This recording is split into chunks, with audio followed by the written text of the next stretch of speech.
Today we're exploring 10 of the most significant variants in the New Testament. I've ranked these from least to most impactful. So as we progress, you'll find the insights become increasingly fascinating. I know your time's valuable, so let's jump right in. Our first one is in Mark chapter 1 and verse 2. Is it Isaiah the prophet, or is it simply the prophets, and does it matter? Well, the answer to that is it does matter, and you'll see why in just a second. First, hear from the NIV. As it is written in Isaiah the prophet, I will send my messenger ahead of you who will prepare your way. But the King James Version says, and as it is written in the prophets, behold, I send my messenger before thy face, which shall prepare thy way before thee. So you might not think that's a big difference until you realize that Mark is going to go on, and he's not going to quote Isaiah to begin with. He's going to quote from Malachi to begin with. So does this bring inerrancy into question? Now, the way we're going to progress through this video is I'm going to display on the screen for you some pretty important manuscripts that people are familiar with. I might not talk through that each time, but I want to give you some evidence. Where do these important manuscripts land? What does the majority text say? What does the Textus Receptus say? What does the NIV say? What does the KJV say? Well, in this case, Vaticanus and Sinaiticus are more aligned with the NIV. Codex Alexandrinus is more aligned with the KJV, and the majority text is more in line with the KJV. Now, I know, obviously, those things, like the manuscripts, are going to precede the KJV and NIV, but you know what I mean. So which is it, though? And is inerrancy really at stake? Well, we're going to move through the next 9 examples. I'll try to get through these pretty quickly, and then at the end of this video, I promise to come back to this and give you my opinion about where this lands. Now, inevitably, I'm going to offend some people, and most people can't make it to the end of the video, so I've saved the offenses for the end of the video, so hopefully those that will be offended will already have dropped off at that point. So let's go on to number 9. Again, these get more important as we go along. Now, this is it's a question about whether Jesus was sweating blood or not. So if you have a Net Bible, the Net Bible puts Luke 22:43 through 44 into brackets. And I'll just read it from the Net Bible. Then an angel from heaven appeared to him and strengthened him, and in his anguish he prayed more earnestly, and his sweat was like drops of blood falling to the ground. Now, the King James Version is very much like that, except it's not in brackets. Now, why is it in brackets? Well, according to the Net Bible and many textual critics, they say that, Vaticanus and Sinaiticus and Alexandrinus, they omit this verse, although Codex Sinaiticus shows some signs of being corrected, and a lot of other evidence suggests that maybe this shouldn't be included. However, again, the majority of our witnesses and the Textus Receptus, a later printed edition, do include this verse. And so it's a fascinating question. Did Jesus sweat great drops of blood? Now, what's fascinating to me is that one of the leading textual commentaries, this is one by Bruce Metzger, gives the omission of this. In other words, saying that those words aren't original.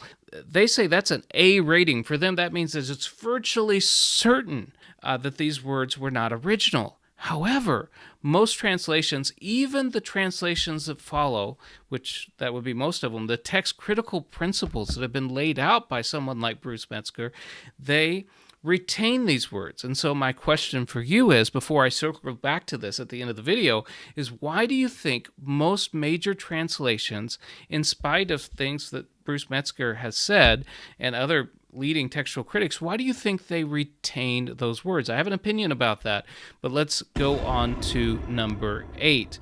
Number 8 for me is John 5:4. This is when the angel troubled the waters. So in John 5:4, it talks about an angel that went down at a certain season in the pool and troubled the water. And whosoever then first, after the troubling of the water, stepped in, was made whole of whatsoever disease he had. Now, the NIV and most modern translations will omit this verse. The Textus Receptus, the majority text, will include it. So the majority of our witnesses do include it. Some weighty manuscripts like Codex Alexandrinus include it, but there's omissions from Vaticanus and Sinaiticus. And so which is it? Which one is the right reading. Well, it's a fascinating thing that I promise we'll get back to in just a bit, but let's rush on now to number 7 on my list today. Number 7 is a very important confession by the Ethiopian eunuch. So the story is that Philip walked up, came to a eunuch, and he was reading a portion of Isaiah, and he couldn't understand it, and so Philip needed to explain to him, elaborate to him about this passage from Isaiah. And eventually the Ethiopian eunuch comes to believe that Jesus is Lord, and he says, what hinders me from being baptized? I'm paraphrasing. And in verse 37, Acts 8:37 of the King James Version, it reads like this: "And Philip said, If thou believest with all thine heart, thou mayest. And he answered and said, I believe that Jesus Christ is the Son of God." So what a powerful set of words here, but it's authentic. So the NIV omits it, and most major English translations do. They're following manuscripts like Vaticanus and Sinaiticus and Alexandrinus. And in fact, this is a place where the majority of our manuscripts actually disagree with the Textus Receptus. So the Textus Receptus, like the King James Version, includes it.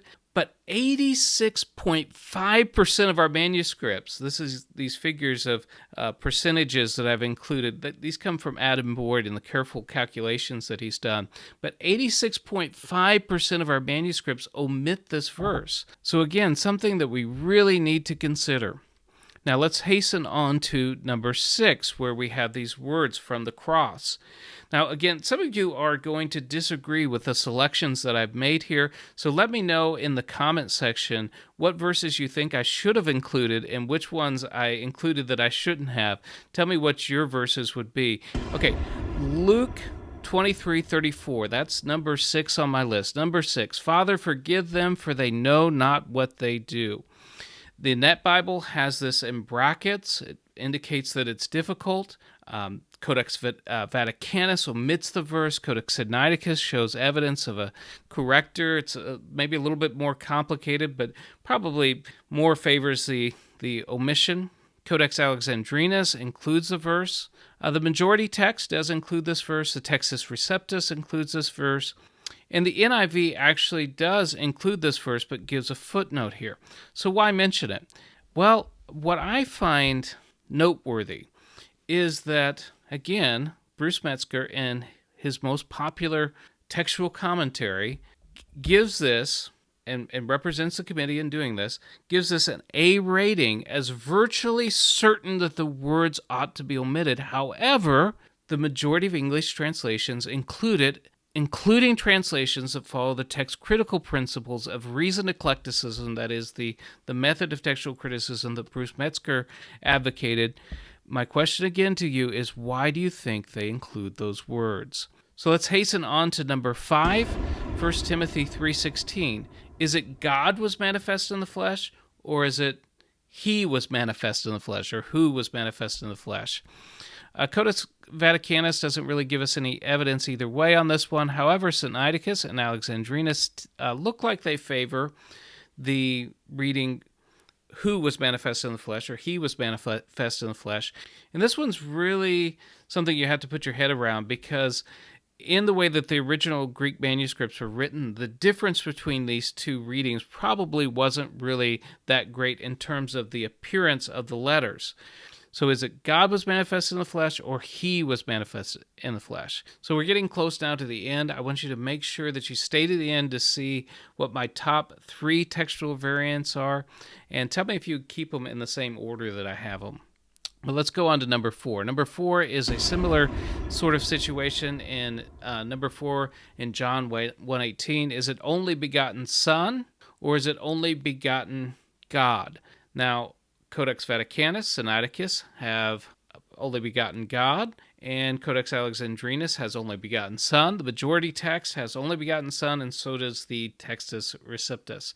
That's a fairly significant difference. Is it only begotten Son? Is Jesus the only begotten Son of the Father, or is he the only begotten God? Or, depending on how you translate it, one and only God might be another possible translation of that Greek word. But now let's go into the top 3. 1 John 5:7. And this one was hard to determine whether I put this at number 1, number 2, or number 3, but I've chosen number 3. Tell me where you would put it.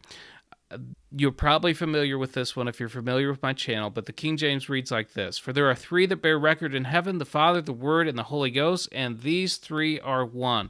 The last half of that verse essentially is not included in the NIV, so it reads like this: "For there are 3 that testify, the Spirit, the water, and the blood, and the 3 are in agreement." There's no other verse in the New Testament that is quite like this one. It makes it very significant in questions as we discuss the Godhead and things like that. We don't have time to get into all that, but I want to put a bookmark here that this is a very significant textual variant.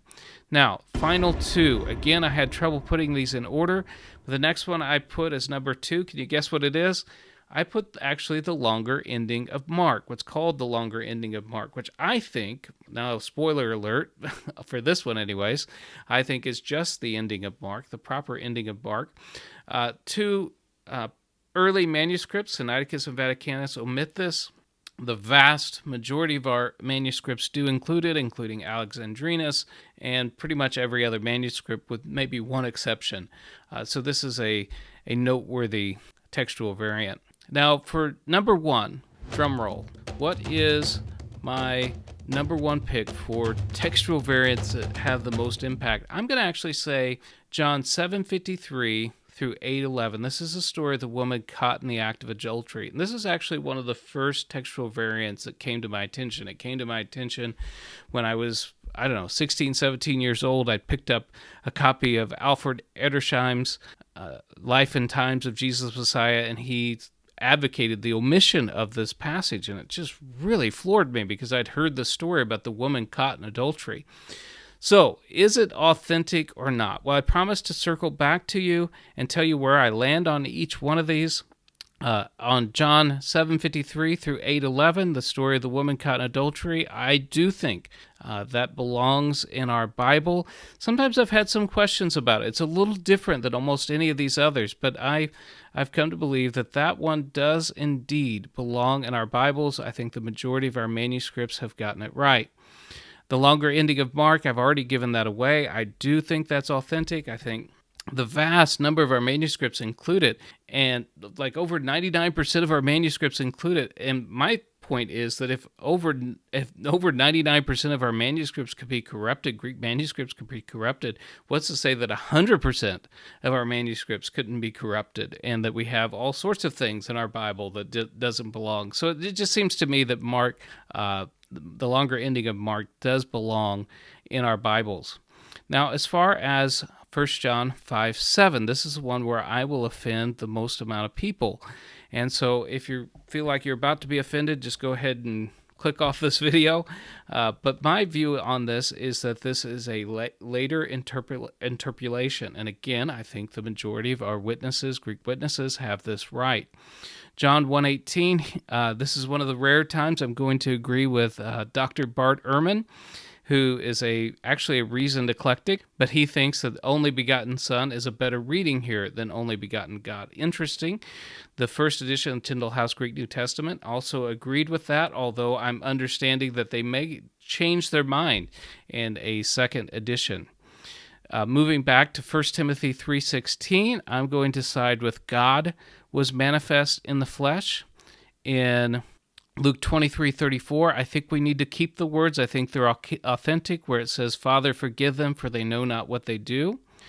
In regards to the Ethiopian eunuch and Philip, I think this is a little difficult, and at the risk of offending many, I don't think the words in Acts 8:37 are original to Luke, but there is enough evidence to suggest that those words appeared early in the tradition and that they are likely historical. In John 5:4, I do think there was an angel that troubled those waters. In Luke 22:43 through 44, I do think that our Lord did sweat great drops of blood, and I think Luke included it for us for our edification. And finally, the first one that we started with, I think that it is written as it is written in the prophets. Now, here I'm going to depart from some who would defend that reading and say that, hey, if you go with this reading, it's going to disrupt it's going to disrupt biblical inerrancy. And I would disagree with him there, because this does seem to be a quote that includes, it goes on from quoting Malachi. Mark goes on from quoting Malachi to including a portion of Isaiah. So I don't think this does actually disrupt biblical inerrancy, but the question has brought some issues of textual criticism to the forefront. Now, inevitably, some of you are going to disagree with me, and you're going to have different opinions about what I've said, but let me know in the comment section what you think, and what verses should I have included that I didn't include. Well, that's enough for tonight. See you later. Thanks for watching Biblical Studies and Reviews. If you liked this video, make sure you check out our video on missing verses located on the left of the screen.